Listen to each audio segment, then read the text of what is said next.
37. If you did not finish, the words are available online for you to look up at any given point, but we are going to be done, so please save where you are, close out of everything. You can put your homework away into the side, and we are going to read chapter 18 of Bud Not Biting.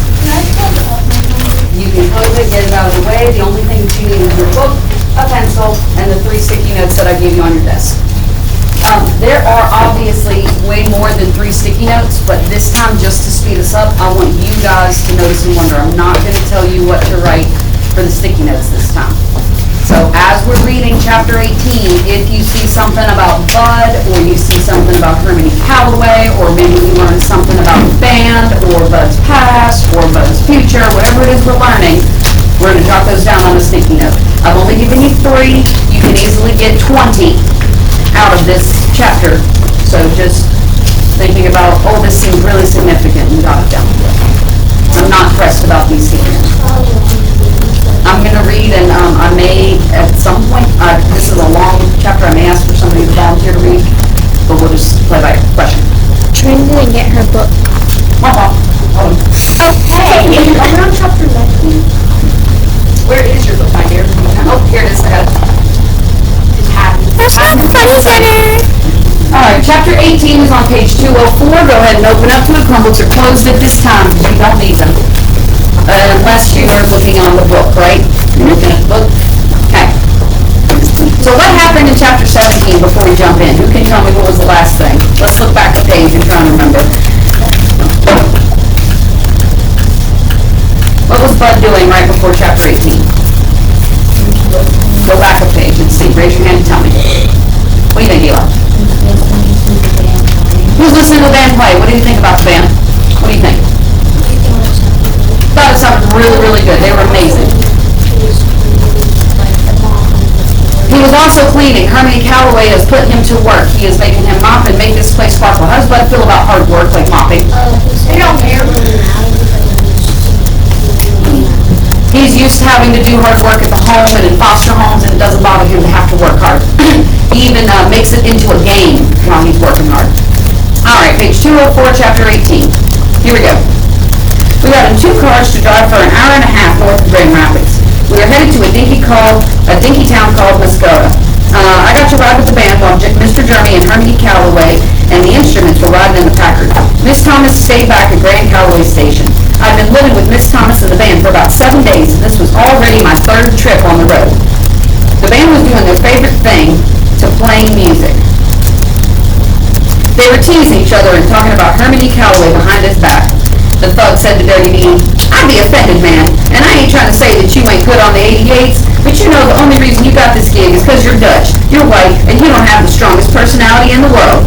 Dean said, "Yeah, well, such is life. You think I'm going to give it the best gig in the state just because you'd be offended? Take a look at the window, baby. There's a depression going on. How many folks you see living like us? Or white? Not many. That man may have his faults, but he's a struggler. I'm putting my hat in with him." Eddie looked at me and said, "But Mr. C has always got a white fella in the band, for practical reasons. But we don't hold a skin color against him. He can't help that he was born that way." Dean said, "You're just too kind, Edward." Eddie kept talking. "We do that because the boy can play. Mr. C won't compromise on his music." I said, "Why does he always keep one white guy in the band?" Dean said, "It's the way of the world, Sleepy. It's against the law for us to own property out where the log cabin is, so Mr. C put it in my name."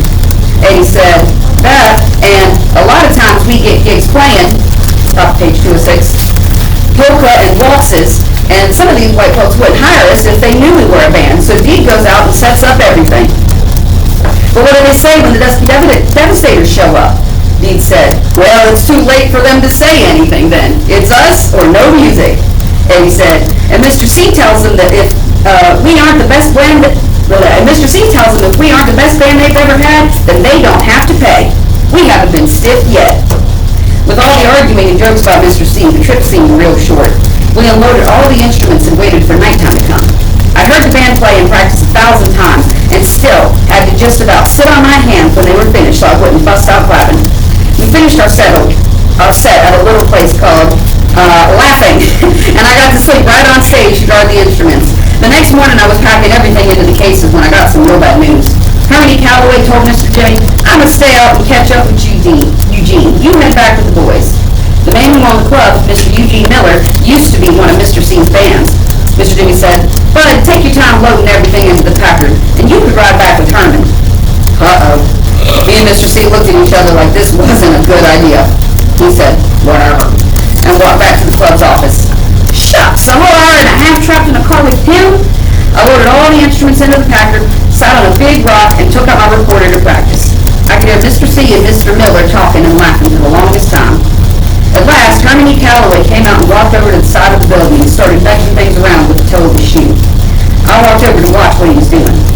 When I got next to him, I could see it was just rocks he was pushing around. Finally, he grunted a couple of times and he started to bend over, but his big belly got in the way and wouldn't let his arms reach to the ground. After a bunch more grunts, he said, Make yourself useful, boy. Hand me this one. This what, sir? This stone. This one. Right at the end of Mr. C's shiny brown shoe was a little roundish rock. I bent over to pick it up. I blew some dirt off it and turned it over a couple of times in my hand to see why Mr. C thought it was so special. The only thing that I could tell was that he picked a perfect throwing rock, the exact same kind of rock I'd use if I was about to chunk someone in the head. I dropped it into his hand. Top of page 208. He didn't look at it or nothing. He just stuck it in his pocket and I heard it bang against some silver dollars. I kept my nose out of his business for a long time, for as long as I could. Then I had to say, Mr. C, wasn't that just a rock? Sure was. He started walking back to the Packard. I followed. There were a million ways to ask what I wanted to know, and I chose the worst one when I said, What in Sam Hill are you going to do with a doggone rock? Sounded a lot meaner than I wanted it to, but I was really surprised that Mr. C would want to know rock. He climbed in on one side of the Packard, and I climbed in on the other. After he stuck the key in the dashboard, he said, Bad habit. He then leaned over toward me and opened the glove box of the car. There weren't any gloves or match or papers in the box, just a bunch of perfect throwing rocks. They all looked like they had writing on them. I reached in and took one of the rocks out. Written on the back was Idlewild M, 5236. I took another one and said Preston N, 6436. These were just like my rocks. I took one more and it said Chicago, Illinois, 3/1932. I looked over at Mr. C and said, I've got some of these, sir. He said, Really, I've got some too. He looked at me, shifted his pipe away from the top and side of his mouth and said, Bud, I know you're not the sharpest knife in the drawer, and I hate to be the bearer of bad tidings, but those are found all over the world. In fact, they're about as common as rocks. Almost didn't answer him, but since I didn't want to look so stupid, I said, Well, yes, sir, but mine have writing on them too. He said, We kept driving. Finally, I said to him, You don't believe me, I'll show you. I dropped his 3 rocks back in the glove box and closed it, then climbed over the front seat to get my sax case. I found it and then I set it on the back seat and unlocked it. As soon as I opened the top, that smell of old spit and crumbling up velvet and mildew came rushing out. It was still great. I lifted the little door that covered my rocks and took 2 of them out. I climbed back over to the front seat, but I kept the rocks covered in my hand. If he was going to see these, he was going to have to ask first. I crossed my arms across my chest and waited. It's a good thing I've got a lot of patience, because I waited a long, long time. When we finally got back to Great Calloway Station, Mr. Jenny helped us unload the car. Finally, I decided that Mr. C had waited long enough. I stuck my rocks in his face and said, See, I told you I had some rocks like those. The only difference is mine say Flint M.8.11.11 and Gary.6.13.12. He said, Where did you find these? Didn't I tell you not to go rummaging in that room you've been sleeping in? He reached for the rocks. I don't know why, but I let him take them. He was the first person other than Bugs that I'd ever let touch the rocks that my mama had given to me. Mr. C turned the rocks over and over in his hands and said, Well, where'd you get these? Uh-oh. I could tell right away Hermione Calloway was holding my rocks. He didn't plan on giving them back to me anytime soon. I kept watching his hand, waiting for a chance to snatch my rocks and get out of there. If I could get my hands back on my rocks, I knew I could outrun Mr. C. Even though he was a lot stronger and his legs were a lot longer than mine. Hermione Calloway said, Answer me, where did you take these from? Mr. C sounded meaner than he ever had before. Mr. Jimmy heard him, and he put down the box he was carrying and walked over to us real quick. Herman E. Calloway had the rock squeezed tight in his right-hand fist, and his left-hand fist balled up like he was ready to fight. Mr. Jimmy said, "Herman, what's this? What's wrong?" He stood between me and Mr. C. Herman E. Calloway said, "I told you this boy from the word go. He's been snooping through things in the house that he's got no business being in, and he stole these." "No, sir, I did not." Mr. C said, "Then where did you get them?" "I'm not going to ask you again." He squeezed the rocks in his hands. I was surprised they hadn't turned into diamonds or dust, the way he'd been holding them so tight. Mr. Jimmy took my 2 rocks from him. He looked at the writing, said, "Flint, Michigan, August 8, 1911. And Gary, Indiana, July 13, 1912. That's more than 25 years ago. He squatted down, looked right at me and said, "Son, where did you find these? Just tell the truth." I kept one eye on Mr. C. He still looked like he was getting ready to jump funny on me. I said, "Mr. Jimmy, I didn't find them or steal them from nowhere. These have always been mine. I got them from my mama, and that's the swear for God truth. Now, can I please have my rocks back, sir?" I stuck my hand out.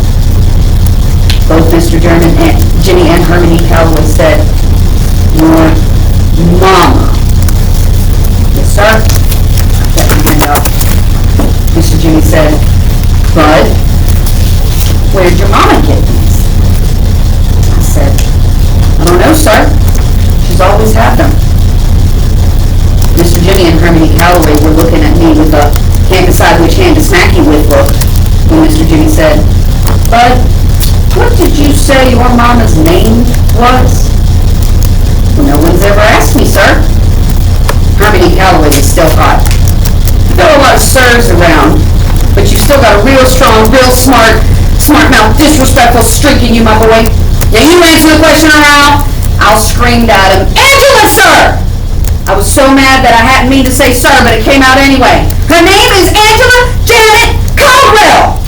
Mr. Jimmy said, "Lord have mercy!" Herman E. Calloway's pipe dropped out of his mouth, and he stumbled and fumbled in the Grand Calloway stations, feeling his way like he'd been struck blind. Then I knew. Herman E. Calloway was the best liar in the world. He'd been lying to me and everybody else all along. Now that there was some good proof against him, he was all shook up. I said to Mr. Jimmy, "I knew it! I knew it was my father!" Mr. Jimmy was still crouched down right in front of me. He said, "Bud, he's not your father." "Well, yes, sir, he is. That's why he ran off like that. He got caught lying after all these years." Mr. Jimmy said, "Bud, that's enough. Herman is not your father. But Angela Janet is his daughter's name. If what you're saying is true, Lord help us all, it looks like Herman might be your grandfather." I knew it. This was real surprising, but the thing I felt most was glad that Herman E. Calloway wasn't my dad. Shucks! Who'd want a daddy that on top of being so old and doggone mean and had such a big belly? Not me. Read the rest. Bum, bum, bum. Read it now. Turn and talking, we will. We're going to jump right in. We will. Turn and talk real quick. What did you find surprising about that chapter? What did you think about the big reveal? Did you notice foreshadowing in that chapter? There's definitely foreshadowing. Turn and talk for about 2 or 3 minutes. Turn and talk, 2 or 3 minutes. Go. If you want to move, you can. Stop. Just for now, for 2 or 3 minutes. What did you think about the chapter? What was surprising? How did the author use foreshadowing? Think about those questions. More what I was gonna say, but I think that Eugene guy is interesting, even though he doesn't really do anything for Rob. Well, I think that Eugene guy sounds interesting. I wish we could have learned more about him in the book, but no.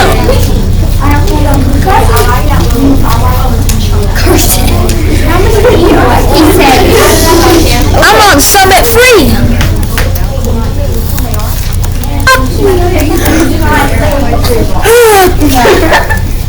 Okay, so guys, I've been known not to do here. Does it, guys? Sorry about getting fast. But I don't like clicking like you don't want to get out. Haley, you're supposed to be a part of this. Well, come over here. All right, back together. It is 8:53. Touch your nose. Back to your seat. What I want you to do next, some of you have already started, you have 3 sticky notes on your desk. I want you to flip back through chapter 18, and wherever you see something that's important for Bud, make a note of what that important thing is, jot it on your sticky note, and put it on the page. Wait, only for Bud? Oh, you can look for big reveals, you can look for the page that reveals who he is, you could reveal stuff about Mama, you could make some notes about the stuff for rocks. There are like 20 potential right answers and you only have 3 sticky notes. The odds of you finding the right one are very, very high. Okay, so just what stuck out to you, what was noticing, surprising, focusing on Bud, but things like the rocks and the Mama and Hermione Calloway being granddad, those all apply to Bud also. Okay, question, go for it. I'm going to give you about 5 minutes to write your 3 sticky notes and then we're moving on. So you have until 8:59. And if you finish before that, excellent.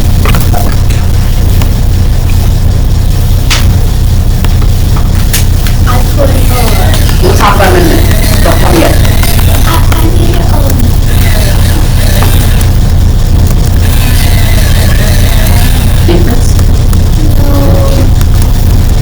Another thing you might could notice is foreshadowing. The author utilizes foreshadowing right there. Boom, bang, pow, sound words. Yeah, like Yes. What page does it go on? What page does it go on? Depends which page you put in writing about. You're on your own this time. I'm not telling you what to put. There's like 20 right answers. So what stuck out to you? I learned all the rock beds, but I took the information they gave us in this one page, and then I thought it was this one. Another word for educated guess is also inference. So you made an inference for an educational guess. Just to expand with that, I love it. Love it. You can absolutely put sticky notes, a sticky note on the page with the rocks. Oh no, That's a great thing to track. So if we need that information, we come back, we got a sticky note on it to make it easy for you to find Can I out. write about where he pushed one to tell him the truth? Yes, that interaction is important. I'll do a couple. I don't want every single person to share, but I will hear from a couple. I'll hear from about 3. I have one.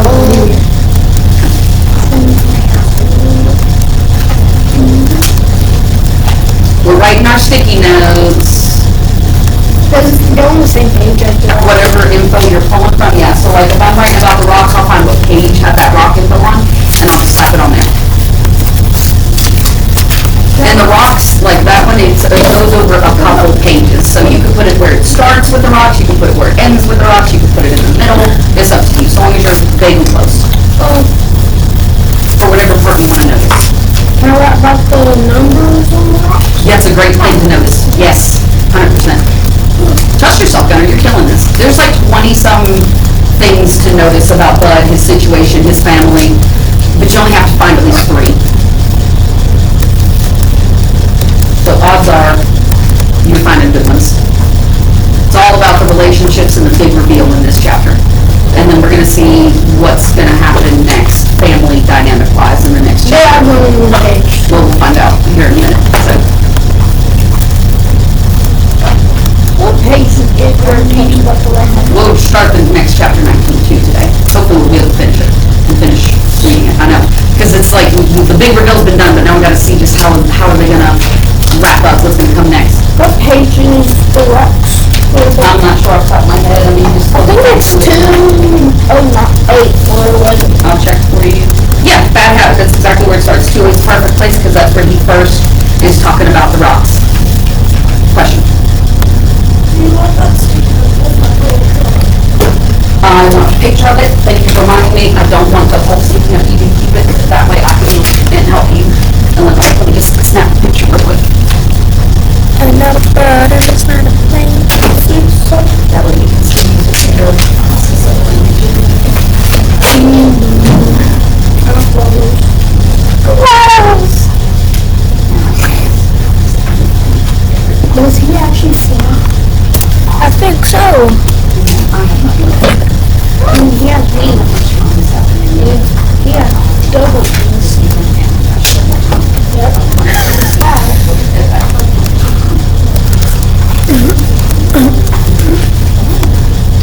She floppy. I hope so.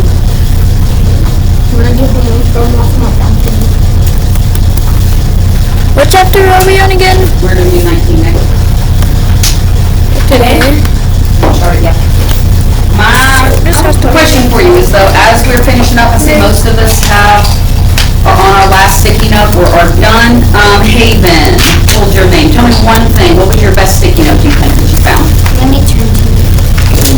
I'm gonna do possible 6 and we'll hear from 3 people and then we'll read the next chapter. Okay. Woohoo, we better read the next chapter. I said to him, this is about Bud.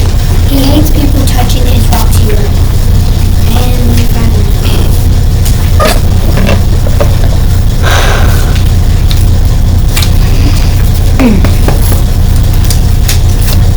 And I said, it's what he said.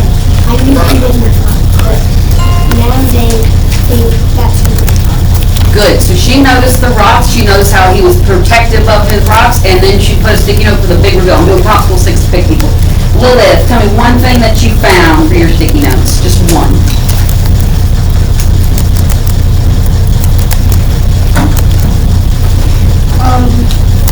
Not trying to steal the rock.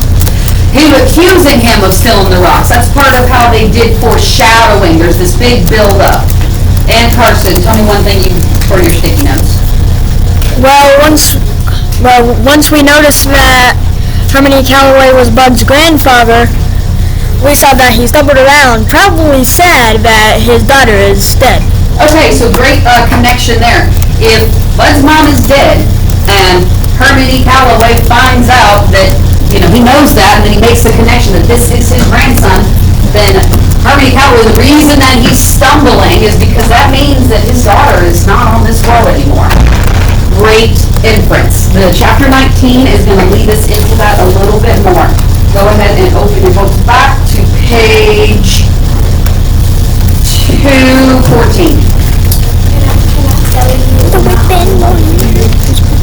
I'm ready to just jump in. We've got a half hour and a lot to read. All right. Ready? Page 214, we're going to follow along. I have a feeling we'll just be able to finish. Best case scenario, I'll pass out sticky notes at the end. But we may not get into it. Let me get a good little bit through this book, and then when we get towards the end, we can popcorn.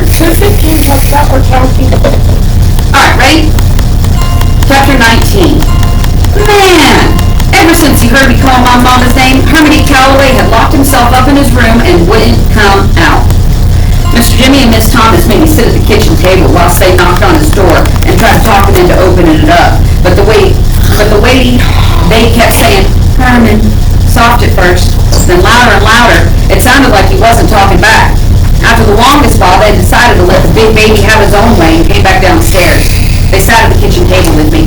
Miss Thomas looked at me and said, nah.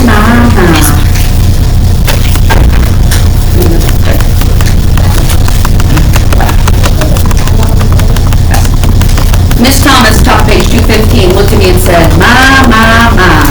Mr. Jimmy said, now look here, Bud. He wiped his hand over his face. Are you sure your mom's name was Angela Janet? I said, yes, sir. And the two of you both had the same last name. Her last name was Caldwell, too. She never said nothing about being no Calloway. I spelled it out for him. No, sir. Her name was Caldwell. Caldwell.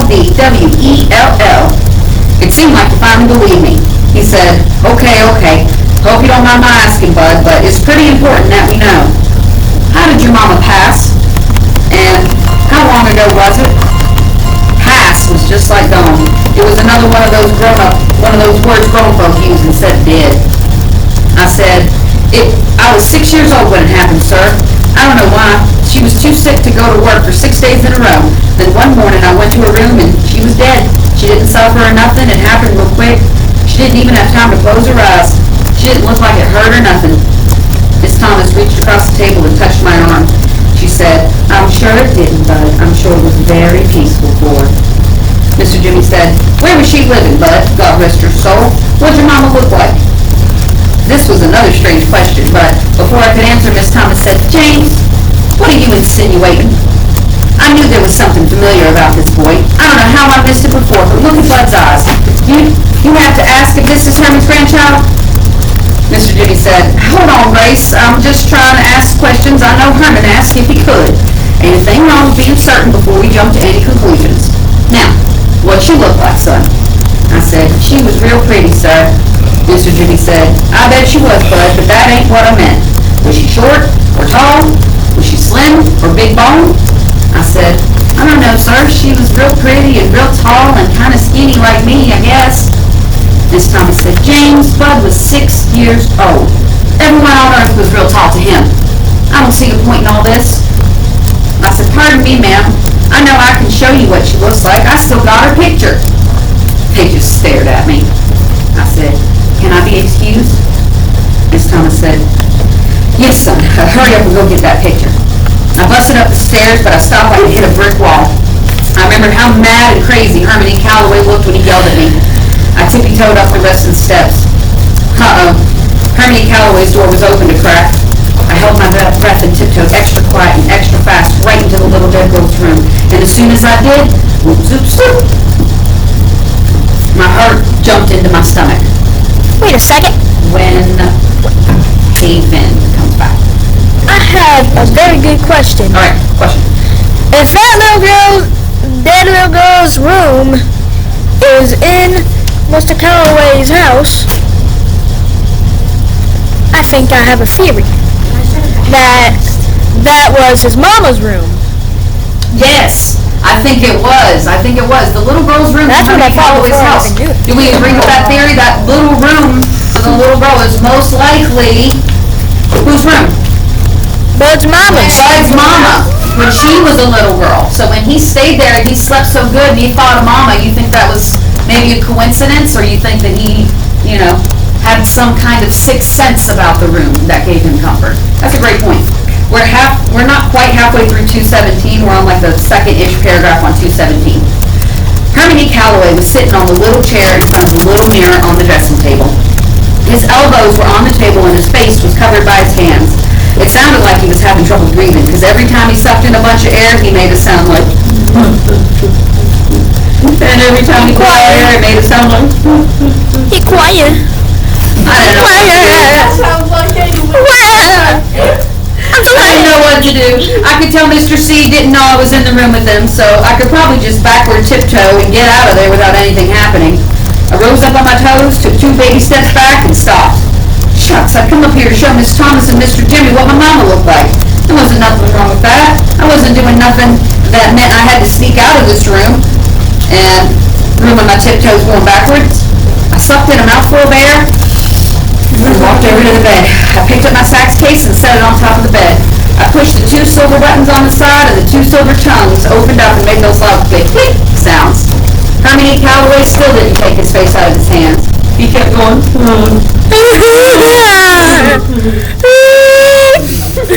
I reached inside my sax case and took out the envelope with Mama's picture in it. I closed the 2 silver tongues again, and I could tell that Mr. C wasn't paying me no mind at all. He kept his face in his hands, his head was rocking up and down real slow, sort of like he was checking to see how much it weighed. I put my sax case back next to the bed and was about to leave the room when I looked over at Herman E. Calloway's back.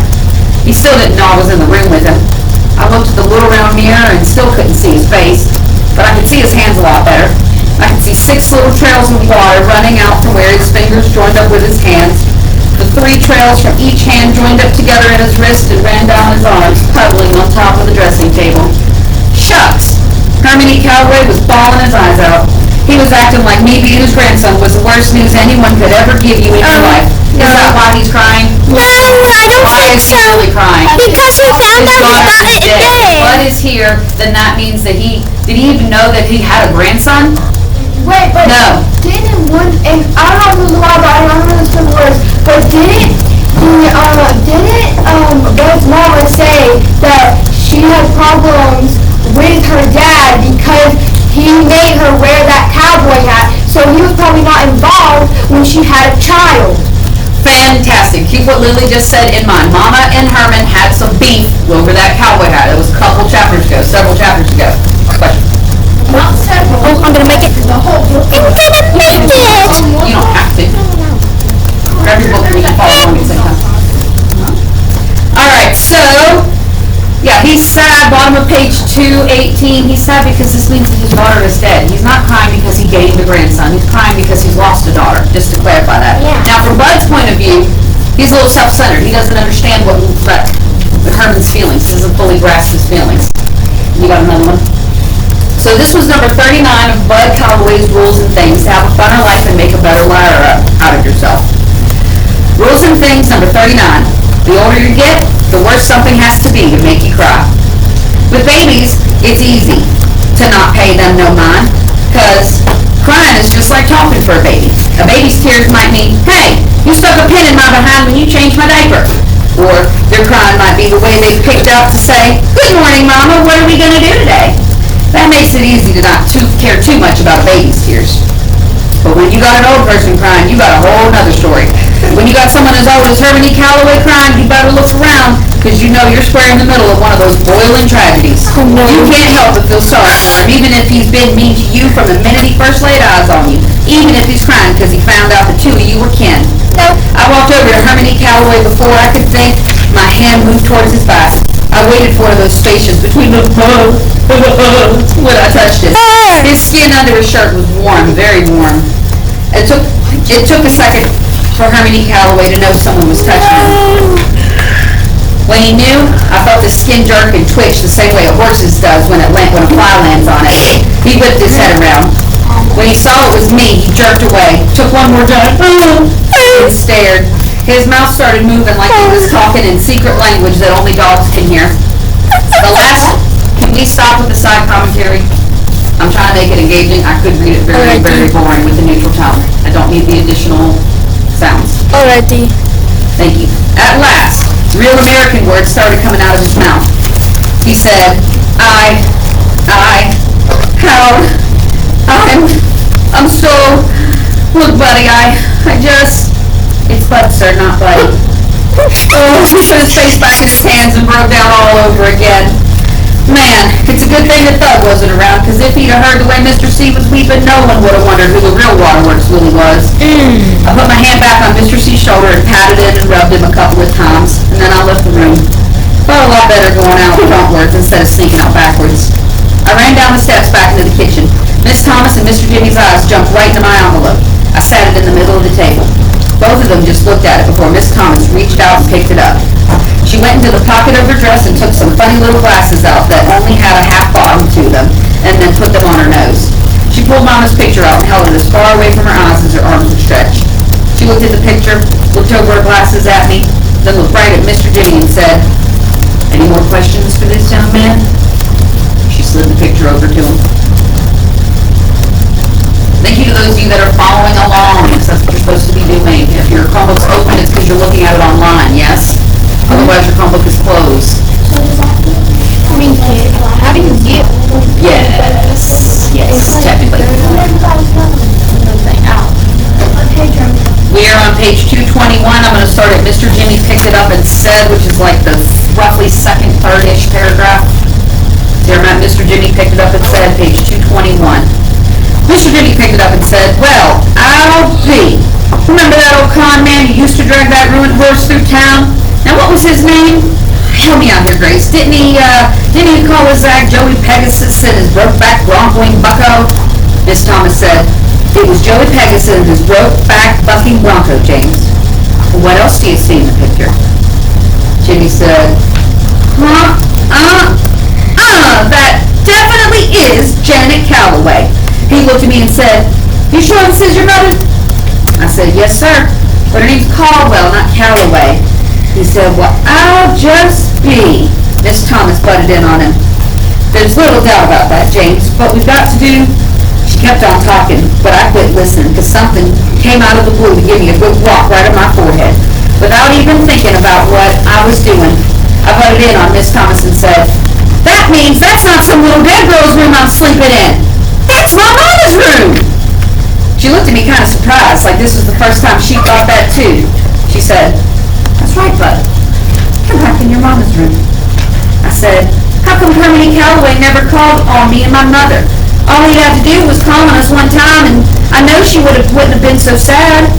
Miss Thomas and Mr. Jimmy took turns shooting quick looks at each other. Then she said, "Bud, give me your hand." Uh-oh. Pretty soon I'd have to come up with the rules and things about when Miss Thomas hold your hand. She stretched her arm out across the table and I held onto her fingers. "Bud," she said, "Mr. Steve, excuse me, your granddad didn't know anything about you. No one knew where your mother had gone." Mr. Jimmy said, "That's right, son. She just up and run off one day. I mean, we all knew Herman was hard on her, but it wasn't nothing personal. He was hard on everybody. I used to tell him all the time to slack off someone to go easy, but I remember his exact words. He said, 'Easy go, don't make the mare run. This is a hard world, especially for a woman. There's 100 million folks out there, every shade and hue, both male and female, who are destined to be harder on her than I ever could be. She's got to be ready.' Shoot, I could see the girl wasn't the type to..." Miss Thomas said, "James, why don't you go up and check on Herman?" She said, "Why don't you?" But it wasn't a question. Mr. Jimmy said, oh, maybe I should have," and left the kitchen. Miss Thomas told me, "Bud, I know you can see your granddad has troubles getting along with most folks, right?" "Yes, ma'am." "I think it's because he expects so much out of everybody, including himself. And when you set your standards so high, you get let down a lot." I shook my head up and down, acting like I understood.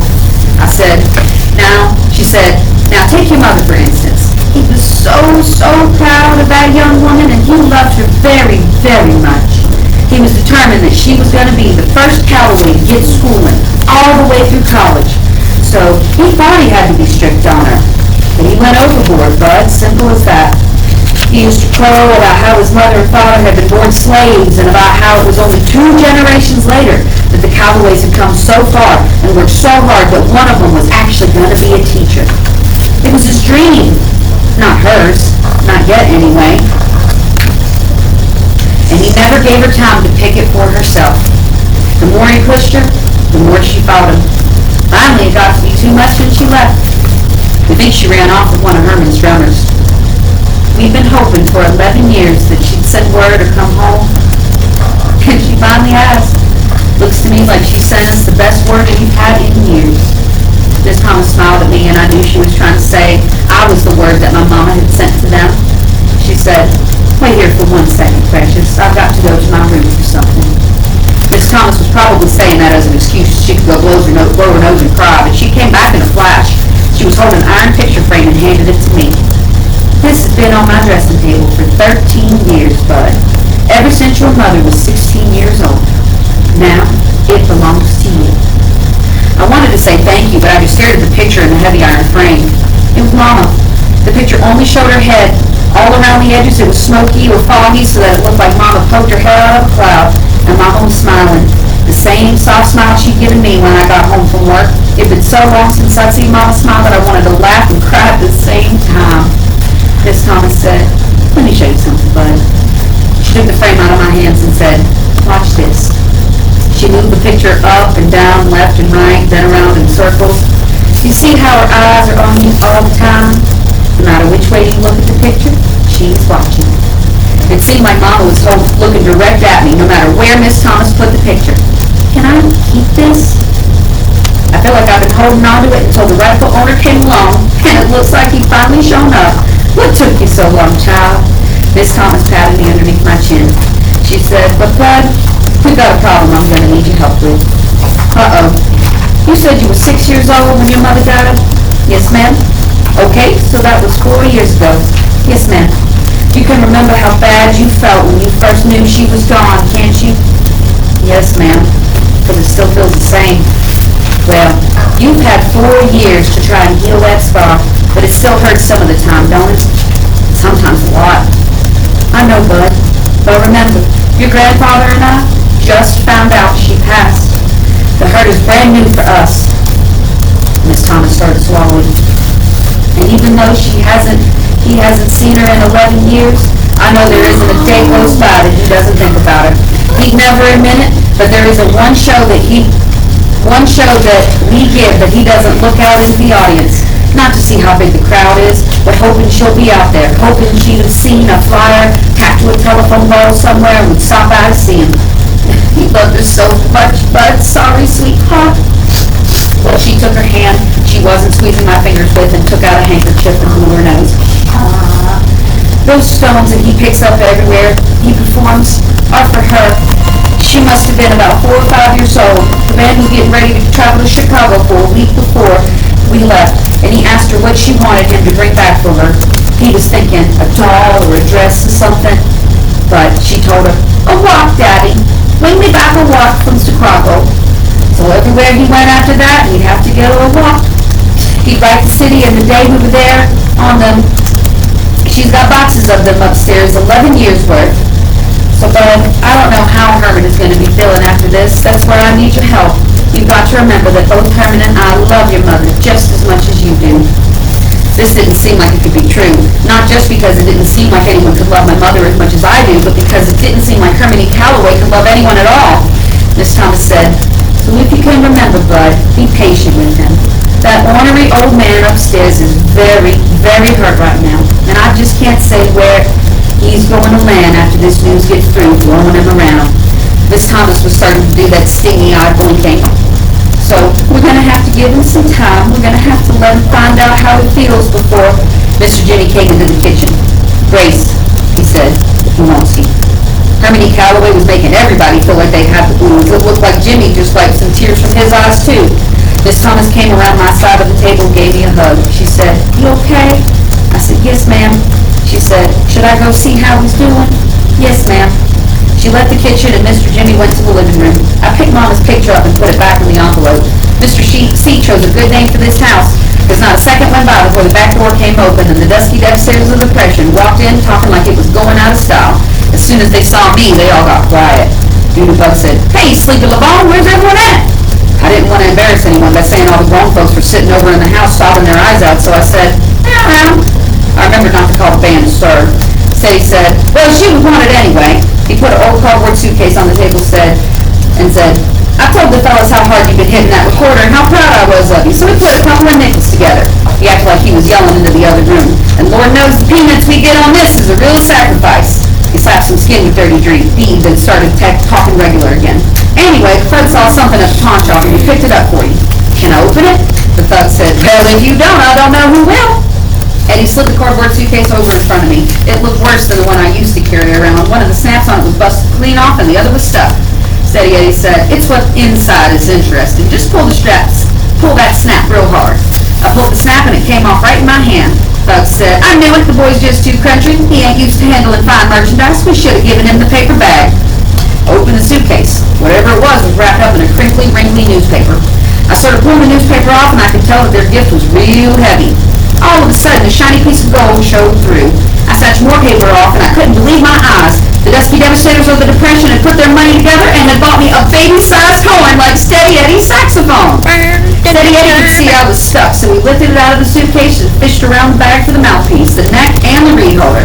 He sucked on the reed for a minute, put the horn together, and then played it. And man, my horn sounded great. Eddie said, "It's an alto, Bud. There's a little rust in some of the seams, but that's to be expected with a horn this old. It's still got good tone to it, but that dent didn't throw off too much." He showed me a big dent on the bottom part of my saxophone. I re-patted, re-felted, and re-strung it. The rest is up to you. He reached into his pocket and took out a can that said Brasso on the side. "Get you a rag and shine her up. A man should polish his own horn." I looked at my bandmates and said, thank you very, very much. I'll practice this so much that I'll be just as good as you guys are in about 3 weeks. Doodlebug said, "Aw, now that's cold." I said, "Really, I will." The band laughed, so I did too. Eddie said, "Well, Mr. LeBon, I'll tell you what, since you're so hot to get into the band, I better get you started on your lessons right away." He pulled out a big silver watch that was tied to a long chain out of his pockets and said, "I'm going about Talos for a while now, but I'll be back around 7. If you've got your axe polished up by then, I'll bring you some sheet music along, and we can get started. Sound good?" This toothpick jumped with each word. "Sounds great, Steady." Eddie took the strap off his neck and handed it to me. I put it on Eddie and handed me my saxophone for the very first time. It was the perfect weight. I said, "Can I be excused?" Dirty Dude said, "What, you ain't gonna blow us some notes? I wanna hear what you got, Mr. 3 weeks from now." I said, "I'll let you hear me in 3 weeks when we're all on the stage together." They laughed again, and the thug said, "I'm gonna let you in on something, Sleepy LeBon. There's certain members of the band that you will be out playing in 3 weeks, but it's going to take you a lot longer to top me. On a real tip, it's going to take you at least 10 years before you even get to hold my drumsticks. Steady Eddie said, yeah, that's about 9 and 10 months longer than you'll be with the band, Thug. Thug said, oh man, you ain't got to start that up again. You got to let me know what you heard. I said, can I be excused? Eddie said, go on, sleep with the bone. I'll be back. I told my bandmates, thank you again, thank you very much. The dog said, nothing to it, little man. Dirty Eddie said, now don't let that horn whip you, son. Bug said, our pleasure, Sleepy. Steady Eddie said, man, get out of here. I picked up both Mama's pictures, one horn and a can of Brasso, and I ran up the stairs. When I got upstairs, I saw Herman E. Calloway's door was still open a crack. Miss Thomas's door was closed now, and I could hear the two of them in a room talking real soft to each other. I could have stood outside the door and listened if I wanted to, but that would have been rude. Besides, I didn't know for sure how long it would take me to polish my new horn. I went to my mother's room and I put my sax on the bed that Mama used to sleep when she was a little girl. I put her top picture on the dressing table. Then I reached under the pillow and pulled my sax case out again. I snapped the 2 silver snaps and started taking out all of my things. I took up my old blanket and I remade my bed with it. I wasn't going to need to carry it around with me anymore. I opened the tobacco pouch and took out a little rock that said Flint on it and set it on the bed. I took the pouch and the flyers and walked to the hall to Herman E. Calloway's room. Even though I could still hear him and Miss Thomas talking and boo-hooing in the room, I knocked on his door anyway. When no one answered, I opened it. He had one of those dressing tables with a mirror stuck in the back of it too, so I walked real quick over to it and set the flyers and the bag of 4 rocks down. I got out of his room as fast as I could. Woo! Even though it was me who carried them around all those years, you'd have to be a pretty big liar if you say those rocks and flyers really belonged to me. Herman E. Calloway's name was all over the flyers and his writing was all over the rocks. Besides, the way he looked so shook up when he saw those rocks for the first time, I figured they meant more to him than they did to me anyway. I went back over to Mama's dressing table and I opened the little drawer. I took one of the thumbtacks out and went back to Mama's bed. Next, I took out the envelope that had her picture in it. I took the picture of her riding a sad, saggy pony.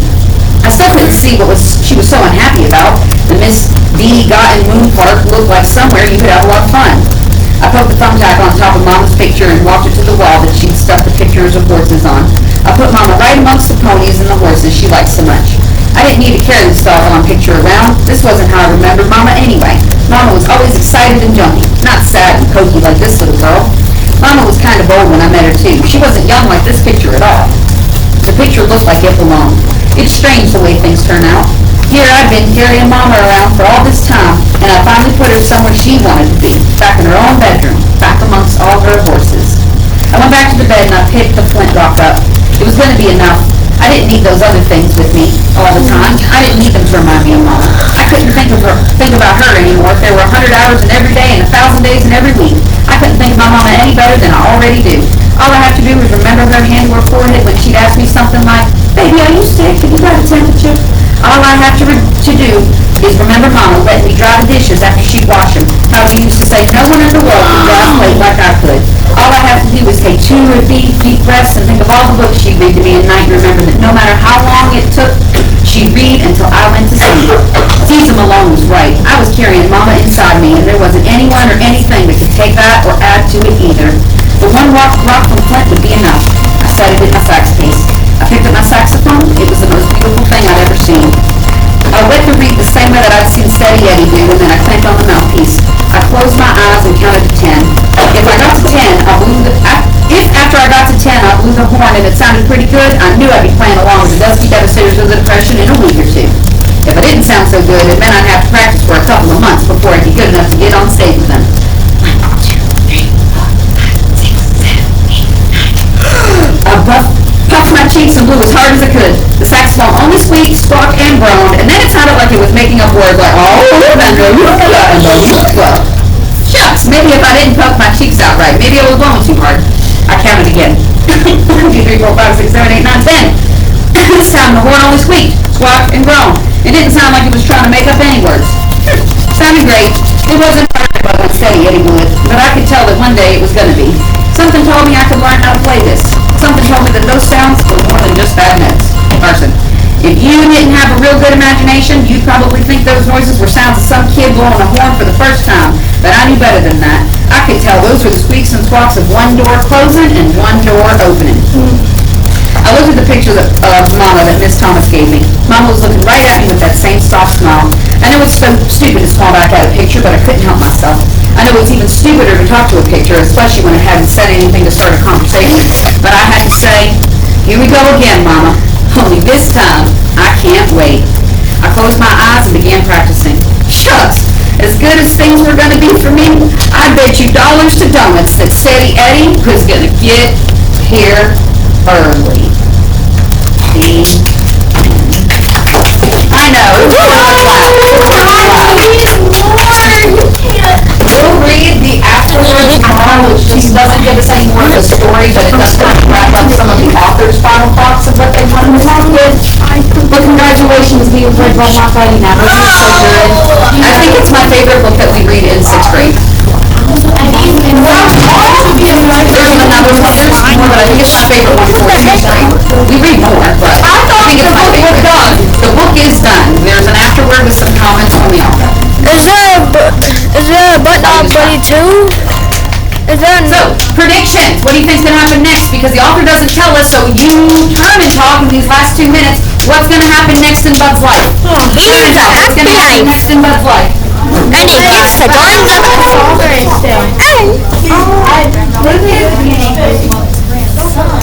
So I had gonna win me. I think Bud is gonna win. She ran off with I said that. You didn't say You didn't say it was one of the jerks. You said one jerk, not you ran off.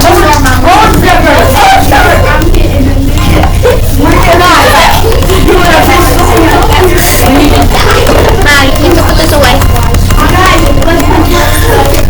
No, we're gonna put it on. That's fine.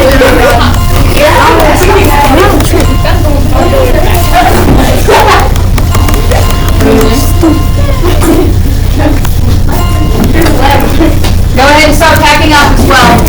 I got 1 million energy. Can you not put your fat hand on my desk?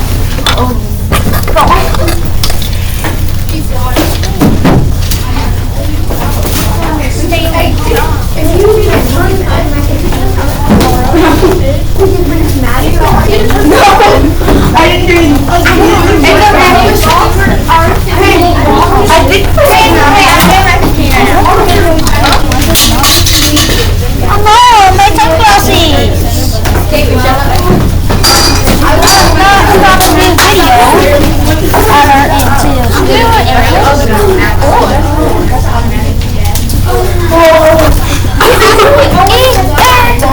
Guys, I was eating Avery with my sister. Now, go ahead and pack up. You're putting that money book back in the bin. Make sure you put your vocabulary in your binder that you're learning.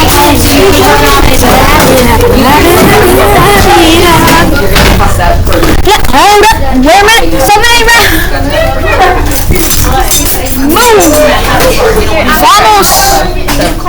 Move right I'm trying to get through because I need to get this.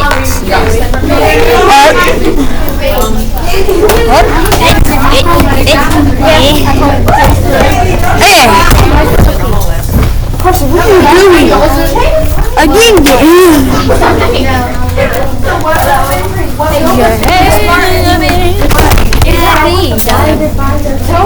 Wait, no.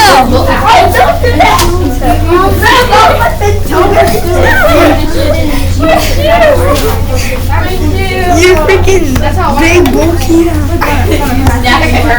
Have a good day.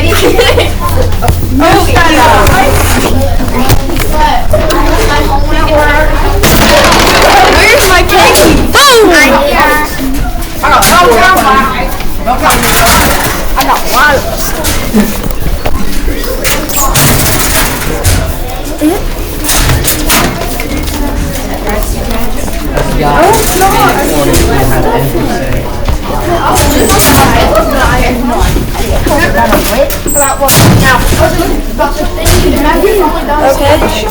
Okay.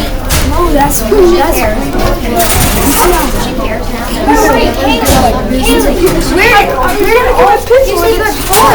No, that's not.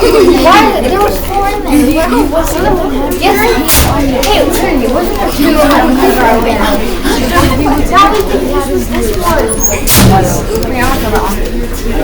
I want the purple one. Yeah, because I took my one. You fat babe. Carson, stop. Stop. Wait. No. I'm gonna kill you. I got up to him.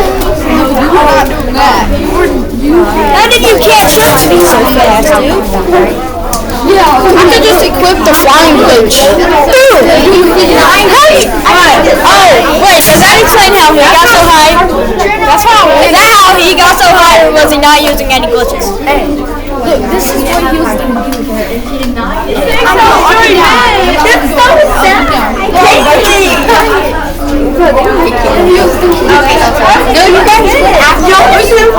Wait, Haley, stand over here. No, stand. No, I didn't. Wait, Carson, you scoot right here. No. Carson, scoot right here. No. What is even going on? Keep together. Yes, you would. That's my opinion. Stop cussing. That's your best friend. Y'all sit together and everything. Make sounds better. Yo, you don't. Why am I the wrecking ball? Oh my god!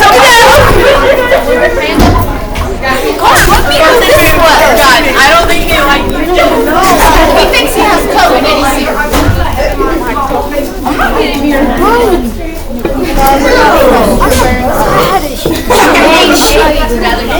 It'd be good. You've been thinking. Carson, how high are you? Carson, did you just fall? No! Hey, there's checkpoints. Wow. Yeah, I have set points on. I got up to like 700. There's not 700 summits. Are you talking about like meters? But how do you avoid the flying glitch? I'm telling you. I just searched it up. There's a flying glitch? Yeah. Look it up.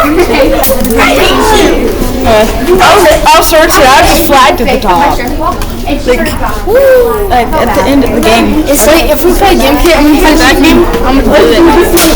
It's Eli. Alright, you go in and you sit and you do assign seats that I gave you the other. Oh. When you're sitting, I can give you the number. Just stand in front of the Look, it's working again! Eli, listen! Okay, listen. I'm going to remind you where your seats are. I hope that you followed my directions that were on the board and sat in your assigned seats, but by the looks on some of your faces, I don't think you did. Mealy is in 1. Harper is in 3. Haven is in 6. Connor is in 8. Bria is in 9. Lilith is in 11. Amara is in 14. Lily is in 16. Gunner is in 23. Carson is in 17. Maddie is in 19. Eva is in 20. Eli, I'm switching your seat because I don't know how I accidentally did that, but that ain't happening. Trinity's in 18. And Kaylee is in 13. I'm changing some seats though. Maddie, I'm moving you to 5. But I won't be able to see you. Maddie, I'm moving you to 5. Can I get a 20? There's nothing to see today. Hush. Eli, you are going to go to seat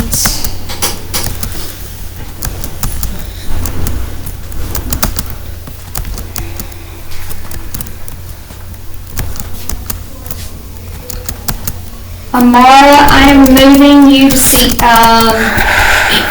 19, please, behind Trinity.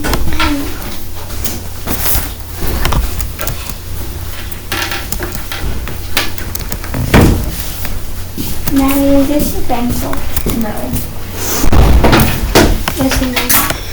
Eli, I'm moving you to seat 14.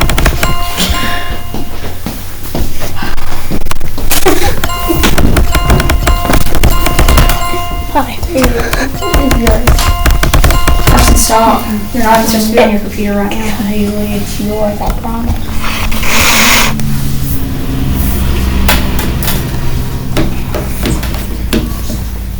And then Eva's not here. She's in seat 20. Alright, we're going to try this seating chart for now, but we may switch it. Guys, if I'm not here and I leave a note on the board, it's not optional. I guess next time I'm going to have spies come down here and check to make sure you're where you're at. Oh no. Because you've got, you can't just decide you're not going to do what I'm asking you to do. The sub said that you were talkative, but that you did do some work and some things did get done, and there were no names left.